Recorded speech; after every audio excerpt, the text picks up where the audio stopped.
नहीं, मैं खा लूंगी बाद में, आपको खा लूंगी।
Good morning, everyone.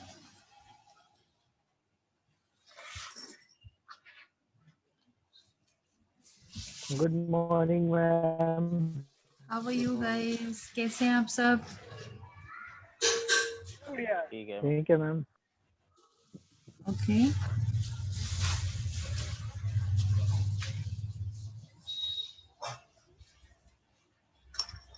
एक मिनट में स्टार्ट करते हैं, कुछ और लोग ज्वाइन कर रहे हैं अभी. I think 23 people are there already. Okay, ma'am. Okay. Good morning Nikhil. Good morning, Nikhil.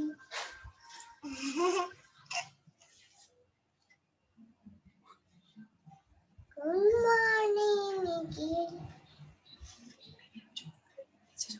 Come on, Nikhil. Good morning, Nikhil. No, don't say like that, baby. देखो बार-बार बंद हो जा रहा. Can you guys see my screen now? हाँ, ice cream. Ice cream दो. Yes, ma'am. Cream. Okay.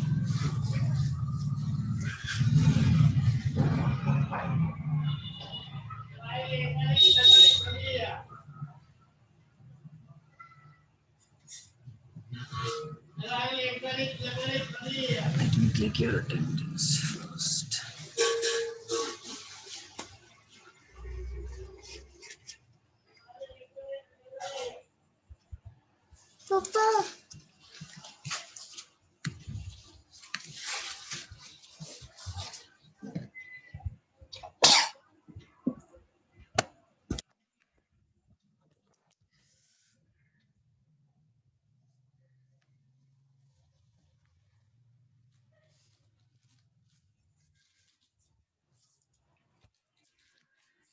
Okay, तो कल हम लोगों ने तक कवर कर लिया था, हम उसके आगे से अभी कवर करने वाले हैं।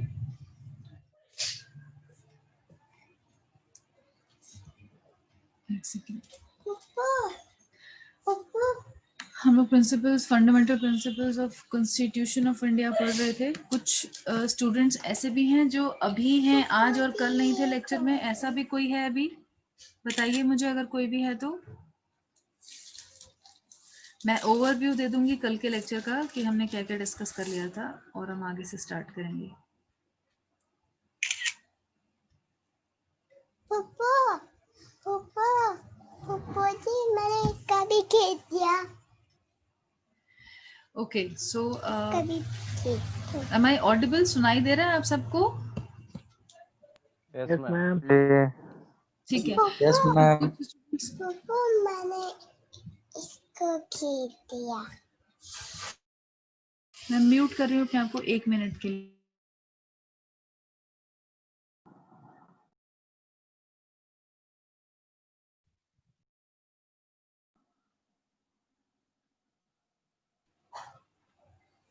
Okay, sorry. तो हम लोग features, fundamental principles constitution of India के हम कल ये डिस्कस कर रहे थे। वन बाय वन हम पॉइंट्स डिस्कस कर रहे थे। तो प्रियम्बल हमने डिस्कशन कर लिया था ऑलरेडी। ये वाला पॉइंट भी हम डिस्कशन कर चुके थे। We were on fundamental rights, right? Fundamental rights कल हमने डिस्कस नहीं किए थे। Guys, we will have to be a little, जिसे बोलते हैं थोड़ा सा फास्ट हमको होना पड़ेगा, little faster than what we are doing, कि जिस पेस से हम अभी पढ़ रहे हैं थोड़ा सा स्लो है अभी, तो सिलेबस कंप्लीट होना मुश्किल हो जाएगा। We have to be little fast, ठीक है? तो मैं थोड़ा जल्दी जल्दी आगे अभी आज इसको, इस पर्टिकुलर टॉपिक को I want to cover and complete today itself in the today's lecture, ठीक है? और आई अंडरस्टैंड कि आप लोगों के नेक्स्ट लेक्चर्स होते हैं बैक टू बैक, तो 11 o'clock में भी शायद आपका कोई दूसरा लेक्चर भी हो, तो मैं इसको कवर भी करके। Yeah. What happened?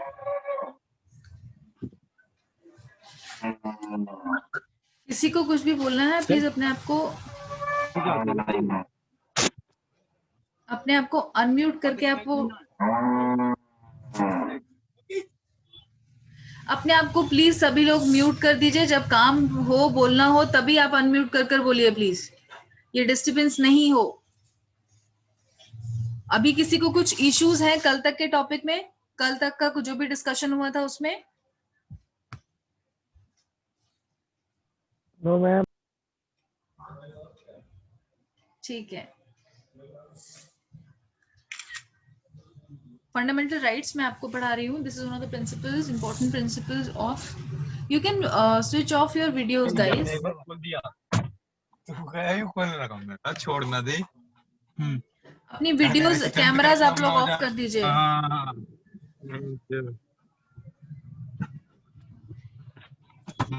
सही बना रहा भाई तो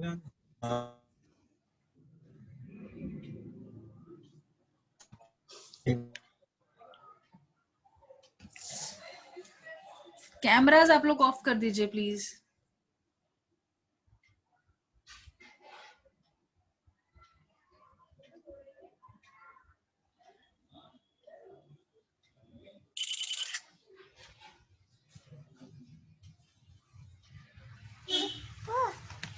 चलिए मैं स्टार्ट कर रही हूँ फंडामेंटल राइट्स से।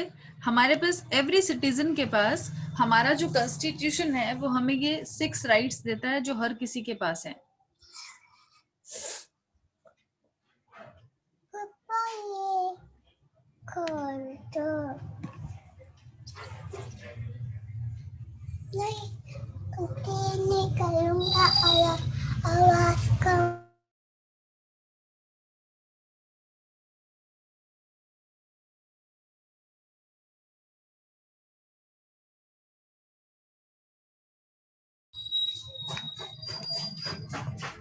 Okay guys, so I'm discussing fundamental rights.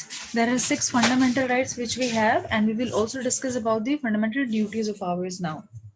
once we are completing this. So fundamental rights, every citizen has got 6 fundamental rights. I hope everybody is listening to me. किसी को कुछ issues हैं, कुछ है, मुझे personal text करके या chat पर text करके भी बता सकते हैं, या you can raise your hand, I will allow you to speak, या मुझे WhatsApp text भी कर सकते हैं. किसी को कुछ भी issues हैं, आप मुझे please discuss करिए मुझसे. अभी मैंने सभी को mute कर दिया है so that you can hear with me properly and you will not be listening to any other noise. Fundamental rights में पहला राइट आता है right to equality. It provides for equality before law. मतलब कि ये जो राइट है आपके पास, एक second, somebody is saying something. Waiting list में तो कोई भी नहीं है बेटा, अभी तो सब आ गए हैं. There is no one in waiting list. एक बार मैं चेक कर लेती हूँ, अलाउ कर देती हूँ सबको.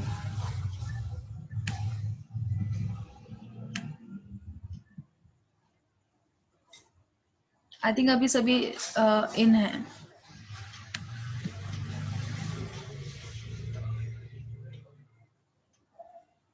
ओके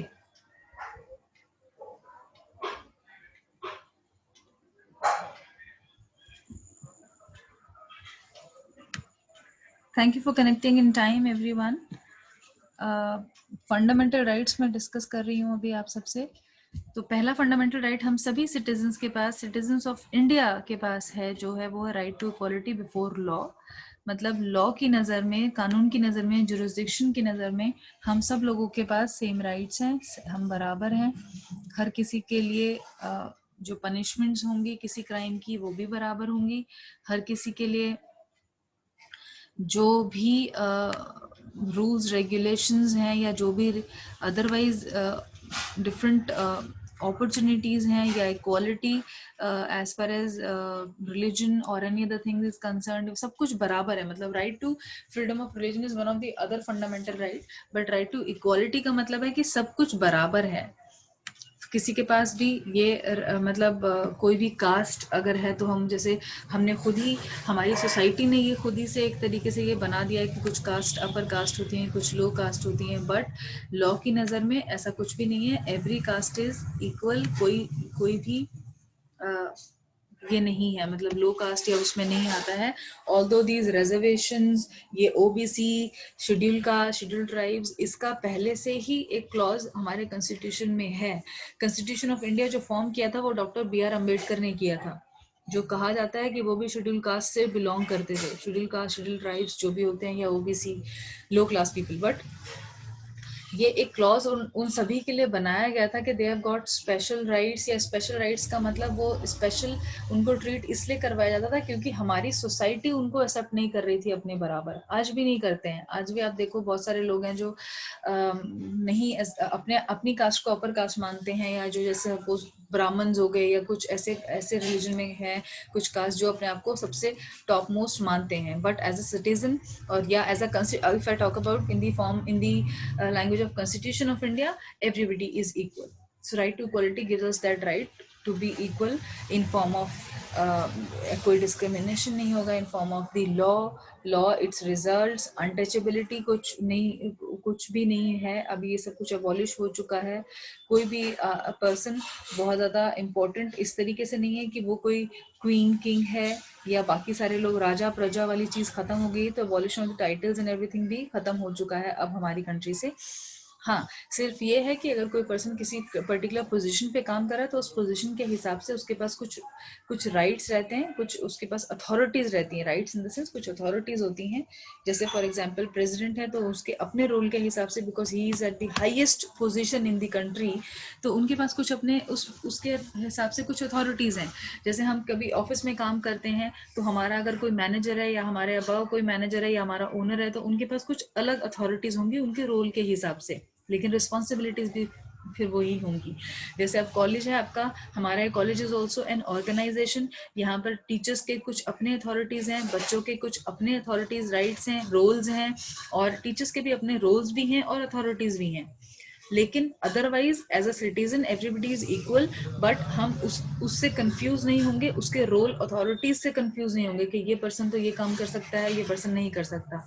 तो वो पर्सन नहीं कर सकता वो काम जो भी किसी पोजीशन से किसी को अथॉरिटी मिलती है, वो उस पोजीशन की अथॉरिटी है, वो उस आदमी की अथॉरिटी नहीं है, उस पर्सन की अथॉरिटी नहीं है। जब वो पर्सन उस पोजीशन पे नहीं रहेगा, वो अथॉरिटी भी नहीं रहेगी। तो अथॉरिटी आदमी की तो नहीं हुई ना, फिर वो किसी पोजीशन की हुई। फॉर एग्जांपल प्रेसिडेंट है, तो क्या जो एक्स प्रेसिडेंट है वो सारे काम वो कर पा रहे हैं जो आज एक प्रेसिडेंट करता है?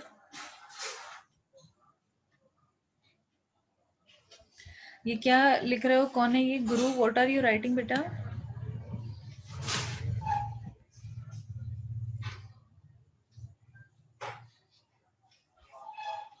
ये अननेसेसरी चीजें प्लीज डिस्कशन मैं आपको बोलूंगी अवॉइड करें लेक्चर्स के टाइम में।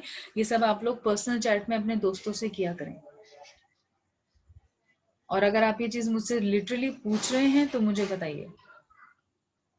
Thank you so much. Sorry बोलने की जरूरत नहीं है, आप सिर्फ इस चीज को करेक्ट करके फ्यूचर में ना करें, मेरे लिए यही बहुत बड़ी बात है। ठीक है, मैं किसी को सॉरी फील करवाने के लिए कुछ भी नहीं बोल रही हूँ। आप लोग किसी को डिसरिस्पेक्ट नहीं किया करिए, और सबके आपके अपने व्यूज, अपने राइट, अपना है व्यू पॉइंट, वो आप रखिए, लेकिन अपने फ्रेंड्स के साथ डिस्कस करिए कि this is important going on. बाकी सब लोगों का टाइम इससे वेस्ट होता है अगर मैं आपको बीच बीच में इन सब चीज़ों के लिए रोकती है टोकती हूँ तो। ठीक है, stop Karan ji, stop everybody, stop on chat box and concentrate here। Screen दिख रही है ना सबको? मेरी स्क्रीन पे कंसंट्रेट करिए।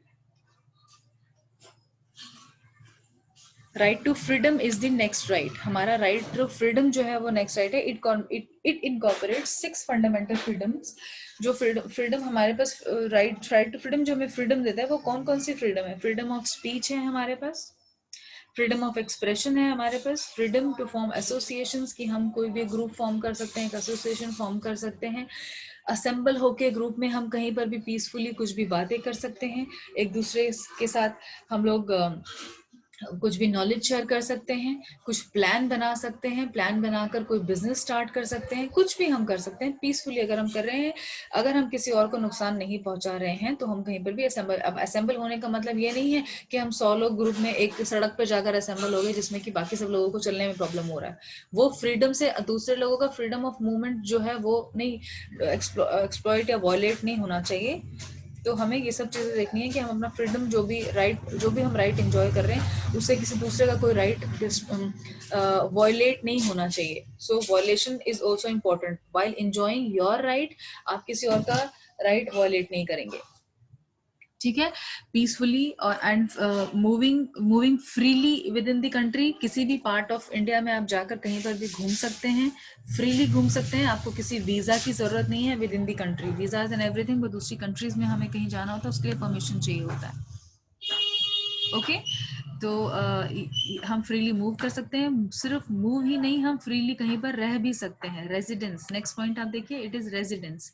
तो अगर किसी पर्सन को कोई एक जगह ऐसी पसंद आती है जहां पर उसको जाकर सेटल होना है, और वो जहां पर अभी है, for example we belong to Delhi, suppose I belong to Faridabad, you belong to some place in Faridabad और एनीवेयर, और आपको वहां नहीं रहना है, तो आपके पास ये फ्रीडम है, आप किसी भी दूसरी जगह पर जाकर मूव कर लीजिए और आप रिजाइड भी कर सकते हैं। ठीक है, freedom of adopting any profession. Any profession का मतलब है कि अगर आपको पॉलिटिशियन बनना है तो आप पॉलिटिक्स ज्वाइन कर लीजिए। अगर आपको लगता है कि आप को नौकरी करनी है तो आप नौकरी कर सकते हैं। अगर आपको लगता है आपका अपना बिजनेस स्टार्ट करना है आपको, तो आप अपना बिजनेस स्टार्ट कर सकते हैं। कुछ भी, मतलब हमारे पास ये भी फ्रीडम है कि हम कोई भी ट्रेड, कोई भी कंपनी, कोई भी इंडस्ट्री चूज करें। अब जैसे आप कंप्यूटर इंजीनियर्स हैं, आप एक BTech engineer, CS computer engineers बनेंगे, तो जरूरी नहीं है कि आपको कंप्यूटर इंजीनियरिंग का ही प्रोफेशन आगे फॉलो करना है। ये कोई कंपल्शन, कोई लॉ नहीं बना हुआ है कि अगर किसी ने ये पढ़ा है तो यही करना है। If you are getting in a better opportunity या इंटरेस्ट किसी और चीज में आपका है, आप वो परस्यू कर सकते हैं अपना। Okay, so basically right to freedom क्या करता है? सेफ गार्ड करता है, बचाता है हमारी पर्सनल फ्रीडम को and protection in respect of the conviction of the certain offences. मतलब ये सारी चीजें जो हमें 4, 5, ये 6 फ्रीडम्स जो हमें मिली हुई हैं कि हम कहीं पर भी घूम सकते हैं, कहीं पर भी इकट्ठा हो सकते हैं, किसी के साथ भी कहीं पर कुछ बात कर सकते हैं, बोल भी सकते हैं, जो हमें फील हो रहा है वो हम एक्सप्रेस भी कर सकते हैं। एक्सप्रेस करने का मेरा मतलब ये भी है, फ्रीडम ऑफ एक्सप्रेशन का मतलब ये भी है, for example if you are not liking the work of any political party, जो पॉलिटिकल पार्टी में सपोज अभी आज पीएम है, आपको कोई पीएम का कोई डिसीजन उन्होंने लिया वो पसंद नहीं आता, तो आप उसके बारे में बोल सकते हैं,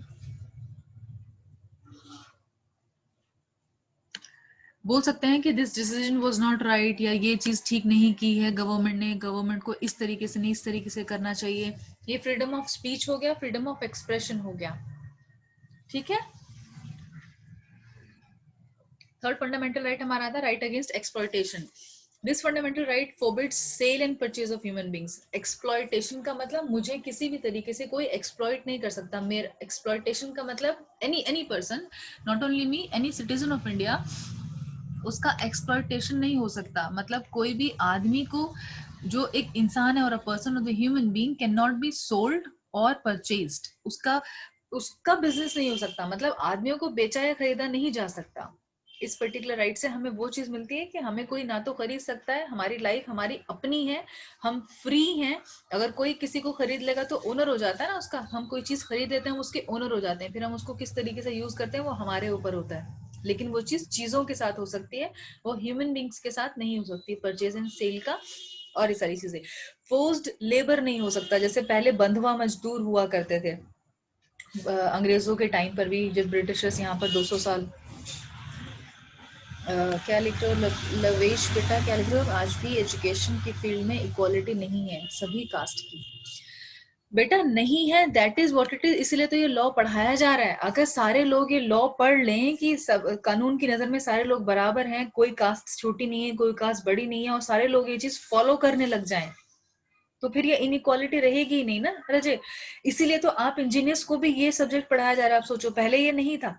अगर मैं 10 साल पहले की बात करूं तो 10 साल पहले जिन्होंने कंप्यूटर इंजीनियरिंग करी उन्होंने कॉन्स्टिट्यूशन ऑफ इंडिया नहीं पढ़ा, आप पढ़ रहे हैं।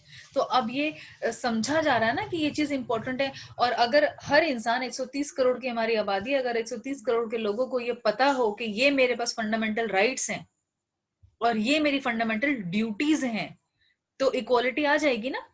हर कोई हर किसी को बराबर समझने लगेगा ना। ये नहीं हो रहा है। एजुकेशन फैक्टर जो है वो, हर किसी को प्रॉपर एजुकेशन नहीं मिल पा रहा है। किसी के पेरेंट्स के पास पैसा कम होता है तो वो अच्छी एजुकेशन नहीं दे पाते, या इक्वल लेवल ऑफ एजुकेशन हर किसी इंसान, मतलब सारे इंडियंस क्या इक्वली मतलब बराबर की एजुकेशन सबको मिली हुई है? नहीं मिली हुई है ना। तो उस इनइक्वालिटी को दूर करने के लिए ही तो हम ये सब पढ़ाया जा रहा है। और जब सबको पता चल जाएगा तो हर कोई अकॉर्डिंगली बिहेव करने लगेगा। हाँ, गवर्नमेंट के हाथ में है चेंज करना, मगर गवर्नमेंट को चूज करना किसके हाथ में है? डेमोक्रेसी में है ना हम। लवेश जो आप लिख रहे हैं गवर्नमेंट को चूज करना इज ओके, ठीक है कि मतलब गवर्नमेंट का डिसीजन है। तो गवर्नमेंट अगर ठीक काम नहीं कर रही है तो नेक्स्ट टाइम हमें गवर्नमेंट को चूज ही नहीं करना, ऐसी गवर्नमेंट को चूज नहीं करना जो हमारे लिए काम नहीं कर पा रही है।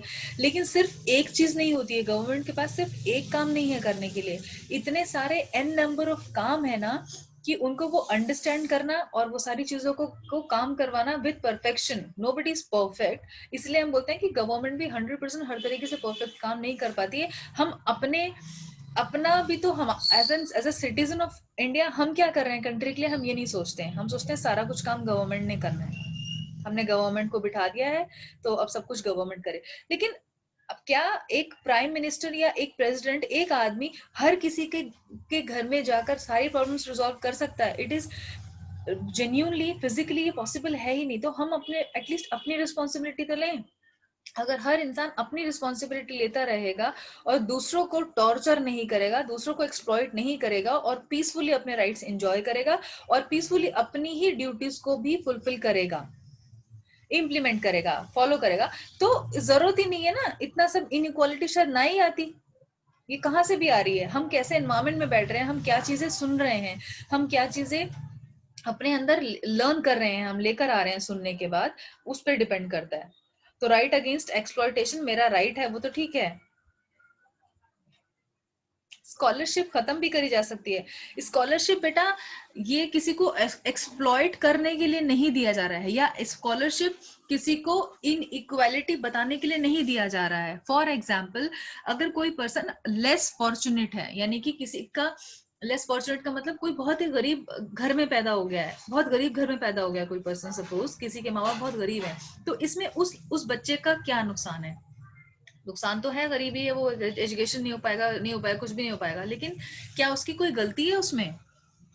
अगर वही आदमी किसी एक बड़े किंग क्वीन के घर पैदा हो जाता तो क्या उसमें उसका कोई कंट्रीब्यूशन होता? नहीं। तो जब हम ये बोलते हैं कि उसका कोई कंट्रीब्यूशन नहीं है उस चीज में, लेकिन वो फिर भी सब कुछ एंजॉय कर रहा है, तो अगर कोई पर्सन का कुछ ज्यादा, कुछ रिच, क्या बोल रहे हैं आप, कुछ रिच लोग हैं जो SC ST वाले भी फायदा उठा रहे हैं, वो उठा रहे हैं, फायदा उठा रहे हैं। अब ये हमारी गवर्नमेंट का रोल इसमें इंपॉर्टेंट ये है कि आज के टाइम में वो ये देखें कि क्या हमें अब इस रिजर्वेशन की जरूरत है। आज के टाइम में ये रिजर्वेशंस रहने चाहिए, क्या स्कॉलरशिप्स मिलनी चाहिए, और जिन्हें मिल रही हैं क्या वो जेन्युइन लेवल पर मिल भी रही हैं, जिन्हें जरूरत है उन्हें मिल रही हैं, या उन्हें मिल रही हैं किसी भी वजह से जिन्हें जरूरत ही नहीं है बिल्कुल। अगर कोई आदमी किसी गरीब घर में पैदा हो और वो बहुत अच्छा है स्टडी में, उसका इंटरेस्ट भी है स्टडी में, कुछ लोग हैं जो बहुत अमीर घर में पैदा हो गए हैं, पैसा है माँ बाप के पास, लेकिन पढ़ना ही नहीं चाहते हैं, कुछ और करना चाहते हैं, उनके पेरेंट्स भी रेडी भी हो जाते हैं कि ठीक है तुम्हें चाहिए तुम वो कर लो। खत्म हो जानी चाहिए, ये आपका डिसीजन है लवेश, ये आप सोचते हैं ऐसा कि रिजर्वेशंस खत्म हो जाना चाहिए, शायद मैं भी ये सोचती हूँ कि रिजर्वेशंस खत्म हो जाना चाहिए। इनकम देखकर मिलती है स्कॉलरशिप, ये तो ठीक बात है, अगर मिल रही है स्कॉलरशिप इनकम देखकर, और नहीं, कई बार ऐसा होता है कि एक्सप्लॉयटेशन भी हो जाता है, इनकम नहीं भी देखी जाती है, या झूठे कागज डॉक्यूमेंट्स किसी ने सबमिट कर दिया कि मेरी इनकम देखो जी कम है लेकिन इनकम ज्यादा है, उसके बेस पर किसी को स्कॉलरशिप मिल गई, तो वो गलत हो गया ना। तो हर कोई हमें हर चीज वेरिफिकेशन के बाद सब कुछ करना चाहिए। अगर हम किसी को स्कॉलरशिप दे रहे हैं तो वो भी क्या वो उसका हकदार है या नहीं। रिजर्वेशंस मेरे हिसाब से भी अब खत्म हो जाना चाहिए, बट क्योंकि हमारा कॉन्स्टिट्यूशन ऑफ इंडिया ये कहता है कि ये रिजर्वेशंस SC ST को दिया गया था, वो क्यों दिया गया था। हाँ, हो सकते हैं जनरल कैटेगरी वाले भी पीयूष हो सकते हैं, अनफॉर्चुनेट होते भी हैं, लेकिन जनरल कैटेगरीज के लिए कोटा इसलिए नहीं है क्योंकि आप समझने की कोशिश करो, जैसे मैंने आपको कल बताया था कि कॉन्स्टिट्यूशन ऑफ इंडिया कब बनाया गया था, 1950 में बनाया गया था। आज हम कौन से सन में बैठे हैं, 2020 में बैठे हैं हम। बेटा 70 साल के बाद बहुत सारी चीजें जो 70 साल पहले जरूरत थी होने की, आज उनकी जरूरत नहीं है ना। तो ये आज की गवर्नमेंट को देखना चाहिए कि जो ये वाला टाइम है इसमें से कौन सी चीज इंपॉर्टेंट है जो उस वक्त बनाई गई थी लेकिन आज जरूरत नहीं है। आज शायद हम वो चीजें खत्म भी कर देंगे तो कोई प्रॉब्लम नहीं होगी। Yes, they need to be updated. हमारा प्रॉब्लम ही ये है, हमारी गवर्नमेंट का प्रॉब्लम ही ये है कि हर 5 साल में गवर्नमेंट चेंज हो जाती है, जो उनके प्लान्स होते हैं करने के वो अपने टाइम टेन्योर में इम्प्लीमेंट ही नहीं कर पाते। अगली गवर्नमेंट अगर चेंज हो जाती है तो उन्हें नहीं पता होता कि वो करना भी है या नहीं करना, या उनके अपने डिसीजन होते हैं या उनका अपना थिंकिंग अलग से होता है। जैसे आपकी थिंकिंग है कि खत्म हो जाने चाहिए, लेकिन जिनको रिजर्वेशंस मिल रहा है उनकी थिंकिंग होगी नहीं खत्म होने चाहिए। तो कौन सा पर्सन, कैसी थिंकिंग का पर्सन गवर्नमेंट में बैठा है, डिपेंड ये करता है क्या वो इतना अनबायस्ड है कि वो सबके बारे में बराबर सोच रहा है, क्या वो सबको इक्वल राइट देना भी चाहता है, क्या उसका बैकग्राउंड ऐसा रहा है कि वो हर आदमी को बराबर समझने की कोशिश भी करे। तभी तो वो लॉ ऐसे बनाएगा ना, तभी तो वो ऐसा काम करेगा कि सारे सिटीजन्स ऑफ इंडिया बराबर हो, हर रिलीजन बराबर हो, हर सिटीजन अदरवाइज बराबर हो। ये जो पुअर और रिच का गैप है इसको कम करने के लिए गवर्नमेंट क्या कर रही है, जो गरीब है वो गरीब होता जा रहा है, जो अमीर है वो अमीर होता जा रहा है।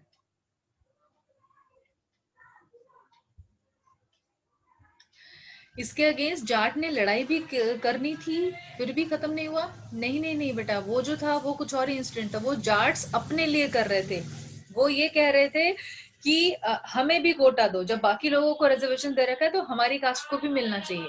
वो रिजर्वेशन को हटाने के लिए नहीं लड़ रहे थे, वो लेने के लिए लड़ रहे थे। जो भी गुड़गांव में और हरियाणा में ये सब चीजें हुई थी कुछ साल पहले, 2-3 साल 4 साल पहले की बात कर रहे हो आप लवेश, तो वो हटाने के लिए नहीं हुआ था, वो पाने के लिए हुआ था कि या तो सबका हटाओ या अगर है तो हमें भी दो। तो इस तरीके से अगर सारे लोग आकर मांग ले जाएंगे हमें भी दो हमें भी दो, तो ये गलत है। लेकिन हमें ये सोचना चाहिए कि आज के टाइम में हाँ हमें जरूरत नहीं है रिजर्वेशंस की। जब ये रिजर्वेशन कोटा बना था SC ST के लिए 1950 में, उस वक्त क्या होता था, छूत अछूत वाला प्रॉब्लम बहुत ज्यादा था हमारे देश में। हम छोटे लोगों को अपने पास नहीं बिठाते थे, जो छोटे कास्ट के लोग होते थे हम उनको अपने पास बिठाना पसंद नहीं करते थे। इस वजह से ये चीज, हमारे पास टाइम बहुत कम है बेटा, हम फालतू की बातों में बहुत ज्यादा टाइम वेस्ट करते हैं, इधर उधर मैं आपको चुप चुप कराने में और ये नॉइस एंड एवरीथिंग में टाइम वेस्ट कर देती हूँ। 10-15 मिनट ही बचे हैं इस मीटिंग के लिए, हमें कंप्लीट करना है आज में। ठीक है, क्या अभी भी है बेटा? करणवीर अभी भी क्या है बेटा? बोलकर बताओ मुझे, अपने आप को अनम्यूट करो एंड देन टेल मी।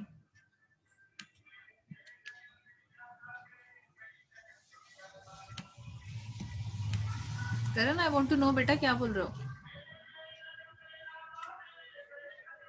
अभी भी है, लेकिन इसको खत्म होने की जरूरत है ना राजे, खत्म करने की जरूरत है, but government is not taking that step कि खत्म करने चाहिए कि नहीं चाहिए। अभी भी है, हाँ ये बात भी अभी भी है कि हम आज भी, सपोज करो कोई झाड़ू मारने वाला है रोड पर, क्या हम उसको अपने पास बिठाना पसंद करते हैं? उनके साथ बैठकर खाना पसंद करते हैं? नहीं करते हैं हम, है ना? तो ये चीज आज भी है, इसीलिए इन लोगों के लिए रिजर्वेशन बनाया हुआ है कि अगर ये चीज बिल्कुल रिजर्वेशन खत्म कर देंगे ना, तो आप, मैं, हम जैसे लोग ही इनको बिल्कुल भी अपनी लाइफ में इनको एक्सेप्ट नहीं करते हैं हम, और नहीं करेंगे। इनको एजुकेशन के लिए बोल देंगे कि नहीं तुम्हें पढ़ने की क्या जरूरत, तुम्हें तो झाड़ू ही मारनी है रोड पे, तुम क्यों पढ़ोगे? तो स्कूल्स उनको एडमिशंस नहीं देते थे, समझे? इक्वालिटी इन लोगों को नहीं मिल पा रही थी, तो उस वक्त इनको इसलिए सेफगार्ड करने के लिए रिजर्वेशंस बनाए गए। कॉन्स्टिट्यूशन ऑफ इंडिया में बहुत बड़ा एक रोल रिजर्वेशंस का ऐसे इस चीज के लिए इसलिए रखा गया, क्योंकि इन लोगों को कितना भी कहने के बाद भी, लॉ बनाने के बाद भी, इनको कोई एक्सेप्ट नहीं कर रहा था सोसाइटी में। आपने मूवी देखी होगी, एक लगान मूवी देखी होगी, उसमें क्या उस कचरा जो एक रोल था एक लड़के का, उसके साथ कैसा बिहेव करते थे। मैं आपको लाइव एग्जांपल्स दे रही हूँ समझाने के लिए, कैसा उसके साथ बिहेव करते थे। ये उस टाइम की बात है ना, जब अंग्रेज यहाँ पर थे। तो ये रियल टाइम स्टोरी है ये हमारी कंट्री की, कि उस टाइम पर लो कास्ट के लोगों को छूना भी नहीं पसंद करते थे। अगर कोई छू भी देता था तो उसको ऐसा लगता था कि हमने तो किसी लो कास्ट के पर्सन को छू लिया, अब तो हम ही अशुद्ध हो गए। ऐसी सिचुएशन में आप बताओ कि लोगों को कैसे मनवाते कि वो तुम्हारे बराबर हैं? वो मानने को राजी नहीं थे, उनकी मेंटालिटी ऐसी थी, एजुकेशन लेवल बहुत कम था। तो लॉ बनाया गया कि फिर हमें इनको रिजर्वेशन देना पड़ेगा, कि भाई रिजर्वेशन का मतलब ये है कि इतने % इन छोटे लोगों को, हमें छोटी कास्ट के लोगों को, जो हम नहीं बनाई हुई कास्ट है, छोटा कोई नहीं होता, आई एम नॉट सेइंग कि कोई छोटी बड़ी कास्ट है, कि इन लोगों को तुम्हें थोड़ा अपने पास इतना % में रखना ही पड़ेगा। स्कूल में भी, कॉलेजेस में भी, ऑफिस में भी तुम्हें इनको नौकरियां भी देनी पड़ेंगी। इसलिए करते थे क्योंकि इनको कोई दे ही नहीं रहा था कुछ और। चाहे तो कोई पर्सन अच्छा है पढ़ने में और वो पढ़ना चाहता है, लेकिन वो एक झाड़ू मारने वाले बाप का बेटा है, तो उसको पढ़ने नहीं दिया जाता था। क्यों? क्योंकि तू तो बड़े को झाड़ू ही मारेगा, तू कुछ और नहीं कर सकता। तो ये तो गलत था ना। अगर कोई आदमी किसी झाड़ू मारने वाले के घर पैदा हो गया, तो क्या वो पढ़ लिख कर कुछ और नहीं बन सकता? डॉक्टर बी आर अम्बेडकर का हम अगर एग्जाम्पल लें, उन्होंने इतना बड़ा कॉन्स्टिट्यूशन, जो दुनिया का सबसे लंबी, सबसे बड़ा कॉन्स्टिट्यूशन है, हमारा संविधान है हमारे देश का, ये उन्होंने बनाया है। तो अगर वो भी झाड़ू ही मारते रोड पे तो कॉन्स्टिट्यूशन बना पाते? लेकिन क्योंकि उनमें उतना एजुकेशन फैक्टर था, वो चीज थी कि वो पढ़ सकते थे, सब कुछ कर सकते थे। और उस टाइम पीरियड में भी, जबकि छूत अछूत वाली प्रॉब्लम थी, इस चीज को कुछ नहीं समझा जाता था, उन्होंने इतना बड़ा काम किया कि कॉन्स्टिट्यूशन शायद आज की डेट में आप और मैं जैसे लोग भी नहीं बना पाए, जो उन्होंने 70 साल पहले कर दिया शेड्यूल कास्ट होते हुए। ठीक है, तो राइट अगेंस्ट एक्सप्लॉयटेशन यही कहता है कि सब बराबर हैं, कोई किसी का बंधवा मजदूर नहीं है, किसी की जिंदगी के ऊपर कोई किसी का, मतलब आपने ऐसा खरीद नहीं लिया है किसी को। पहले बंधवा मजदूर का मतलब पता है क्या होता था? फोर्स्ड लेबर, जो ब्रिटिशर्स के टाइम में होता था। एक आदमी अगर किसी का बंधवा मजदूर हो गया है, तो वो जिंदगी भर वैसे ही काम करेगा, वही काम करेगा जो उसके मालिक ने कहा है। वो अपनी मर्जी से सांस भी नहीं ले सकता था। उसका मालिक अगर उसको कह रहा है कि तुझे दिन में 20 घंटे काम करना है, तो 20 घंटे ही काम करना है। संडे का कोई ऑफ नहीं होता था पहले, जो आज हम लोग संडे सैटरडे एंजॉय करते हैं ऑफिस में भी। पहले टाइम पे जो बंधवा मजदूर थे, वो 7 दिन काम करते थे, तो बॉडी को रेस्ट कम मिला, और लंबे लंबे घंटों तक काम करते थे, कोई रेस्ट बीच में नहीं मिलता था। और उनका मालिक डिसाइड करता था कि कब वो रेस्ट करेंगे भी कि नहीं करेंगे, खाना कब खाएंगे नहीं खाएंगे, घर जाएंगे नहीं जाएंगे। तो अभी ये कॉन्स्टिट्यूशन ने फिर ये बनाया, लॉ बनाया कि फोर्स्ड लेबर कोई नहीं है, बंधवा मजदूर कोई नहीं है, हर कोई बराबर है, हर किसी के लिए। अब जैसे हम ऑफिस में काम करते हैं, वेल डिफाइंड आवर्स है ना, तुम 8 घंटे काम करोगे, 1 घंटे का लंच भी मिलेगा, आधे घंटे वट एवर टाइम है, इतने का लंच मिलेगा, उसके बाद तुम उसके बाद रुकोगे तो तुम्हें एक्स्ट्रा मिलेगा, कंपनी को एक्स्ट्रा पे करना चाहिए। ये सब लॉ तो बन गया है, कानून तो बन गया है ना। ये छोटे बच्चों से आप काम नहीं करा सकते, 18 साल से कम की उम्र के बच्चों से आप काम नहीं करा सकते, हैजर्डियस जॉब तो बिल्कुल नहीं दे सकते कि कहीं ऐसी फैक्ट्रीज में लगा दो उनको जहां पर सिगरेट बन रही है, शराब बन रही है, वहां पर तुम बच्चों को लगा दो, ये तो बिल्कुल गलत है। तो यही राइट, ये कैसे गलत है? ये राइट अगेंस्ट एक्सप्लॉयटेशन के अगेंस्ट ये गलत है। हमारा कॉन्स्टिट्यूशन ऑफ इंडिया हमें ये राइट देता है कि हमें कोई एक्सप्लॉइट नहीं कर सकता। This is what this right is, that right against exploitation says this. अभी क्लियर है ये? Right to freedom of religion. Right to freedom of religion का मतलब है कि कोई भी इंसान कोई भी रिलीजन भी फॉलो कर सकता है, किसी भी भगवान को भी पूज सकता है, किसी की भी पूजा कर सकता है, कि कोई भी नमाज भी पढ़ सकता है। और अगर कोई चाहे कि कोई रिलीजन मुझे फॉलो ही नहीं करना, मुझे कोई भगवान नहीं पूजा करना है, तो वो भी कर सकता है, वो एथीस्ट भी बन सकता है। कुछ लोग हैं हमारे देश में जो एथीस्ट हैं। फॉर एग्जाम्पल जावेद अख्तर बहुत बड़ा राइटर है, वो एथीस्ट हैं। वो कहने के लिए नाम तो उनका जावेद अख्तर है, वो इसलिए मिल गया क्योंकि पेरेंट्स मुस्लिम थे, लेकिन वो इस्लाम फॉलो नहीं करते हैं, वो हिंदुइज्म भी फॉलो नहीं करते हैं, वो कोई रिलीजन फॉलो नहीं करते हैं, वो भगवान में बिलीव ही नहीं करते हैं। तो ऐसे बहुत सारे लोग हैं।